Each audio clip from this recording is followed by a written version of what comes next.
Welcome to ZulloTube on YouTube Live. I'm going to go over some announcements while I give everyone the opportunity to join. The broadcast was scheduled to start at 10. I have one rule. I stop for questions as I see them. If I miss your question, I promise I'll go back. I do this for questions, so please ask them when you think about them. You just log into YouTube, into the YouTube Live system. To watch, you go to ZulloTube.com/live.html or follow the pinned link that is on ZulloTube on Twitter. Go to ZulloTube.com to also sign up for notifications of upcoming shows. Check out my book, The End is Near, Save Us. There's a battle for the soul of our nation. Do money and ignorance rule, or will science and tolerance prevail? Again, welcome. I'm just going over a few announcements while I give people the opportunity to join. Tonight we're going to be talking about the environment, and we're going to be beginning in just a moment here. Again, welcome to ZulloTube on YouTube Live. This was previously on Periscope, but some technical difficulties moved it here. Thank you for watching tonight. We're going to be talking about the environment, and starting in just a few moments. I did tell everyone 10 o'clock, so I don't want to start too soon. Just give everyone a chance to join if they planned on watching. Again, tonight I'm going to be talking about the environment. I have been tweeting about it today, so if you have seen those tweets, you'll see some of the information that I've talked about. A lot of this is also in my book. There's a lot of income inequality and environment there, so take a look at that. I guarantee you'd learn something that you did not already know. And again, we're talking about the environment this evening. I'm just going over some quick announcements while I give everyone an opportunity to join. Again, thank you for attending. Any questions, don't hesitate. If you are watching this as a replay, you can just fast forward to my face, and that's when the broadcast has begun. Again, this is ZulloTube. We are talking about the environment, and we are about to begin. 10 o'clock is usually the times I'm going to do for these. I may try it out another time in the future. And so I hope you enjoy. And again, any questions, please do not hesitate. If I miss it, I will get back to it.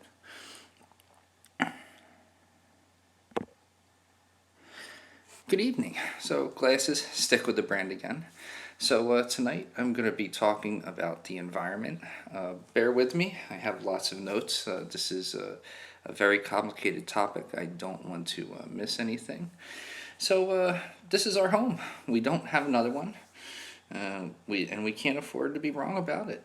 The closest planet that is we've even deemed that's got a remote possibility for human life is Proxima b. This is 4.2 light years away.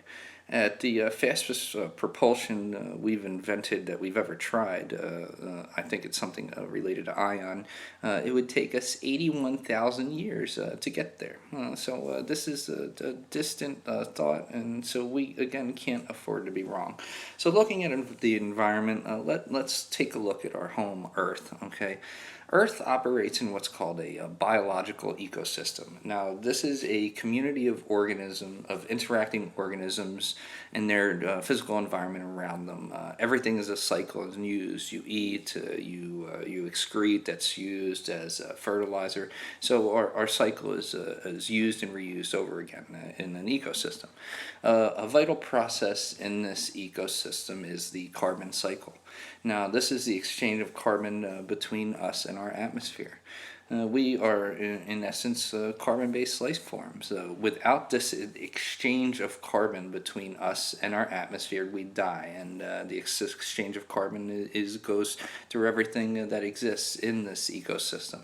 Now, the biological sequestration of carbon is when extra carbon is stored into a biological material, and this is the reason we have such extensive oil and fossil fuel deposits around the planet. Now, looking at climate change, I'd like to break it down into two sections, human needs and human waste. Now, with human needs, overall, we need about 100 gallons of water today to survive. Now, this isn't just drinking water that I'm talking about. Everything has a water footprint. So if you add up everything you consume, everything we eat, everywhere we go, we each consume about 100 gallons of water a day. Now, in terms of food, we each need about 2,000 daily calories of intake. Now, we also need electricity. We've all, and a way to generate it. We've all become codependent on this. Even Eastern culture itself is codependent on electricity today. Now, meanwhile, we have these needs. There's been a huge population boom in life expectancy and overall population.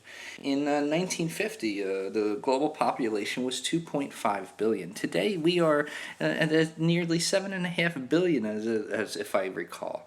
Now, life expectancy, in 1950 was 60 years. Today, we are at 80 years. So these growth figures and needs are putting a large strain on our environment to maintain and keep up with this production. If you look at some of the downfalls that we are facing, drought and chronic water shortages impact 1.2 billion people, and water use is growing at twice the rate of population increase. Because we're advancing. That's what happens. Our water footprint also expands. And to feed ourselves, we've created huge animal husbandry operations to raise crop and livestock, and we've replaced a large portion of our diets with beef. Okay, now the American Medical Association, recommends about 2% of our daily caloric intake comes from beef, but we are focusing about 2/3 of this because it's easy to consume, it gives us calories for a while, it's difficult to break down, but beef is one of the most water intensive things to produce as well. It's an animal at the same time. 1 pound of beef takes 1,667 gallons of water to produce when we're using 100 a day to survive. Now, when you talk about electricity, in the 1820s, we discovered a really cheap form of electricity. We burnt sequestered carbon, fossil fuels, coals, oils, and this created cheap energy through motion. Now, over the years in history, we've begun to abuse this as humans, and we've fought wars over this. We've nation built in the Middle East, energy wars. It's only expanding the more global economy that we've become. Now, with this, there's a waste and strain that's on our society. It's the waste that all of this production is causing. It's estimated by oil companies, not even by alarmists, that we have about 100 years of oil left. And shale is not really oil. Shale is a dirty sediment that has to be really refined. Fracking is a very water intensive process. That's a very polluting process. And when you talk about polluting, 46% of all lakes in the United States have become so polluted that they're no longer fit for human use. This comes from personal corporate waste disposal, rising temperatures, overuse of fresh water, a wide variety of items. Now, and we've burned when you burn sequestered carbon, you release excess carbon into the atmosphere that's creating that motion for the cheap form of electricity. And now the planet is warming at a pace that we have not experienced within the last 1,000 years. We've experienced 15 of the hottest 16 years in human history, and this year itself may be the hottest in history ever. Carbon dioxide levels in themselves are 10 to 20% higher over what we deem suitable for the long term for our environment. With these problems, we're encountering ocean acidification, melting ice caps, massive deforestation, and with all of these things, more than half of all animal species have gone extinct since 1970, and 1 in 6 species face extinction today. Storms are becoming more extreme and severe, and these are basic things when you look at science and how our environment operates and our ecosystem. I always like to refer to the carbon cycle and how fossil fuels are the sequestration of carbon.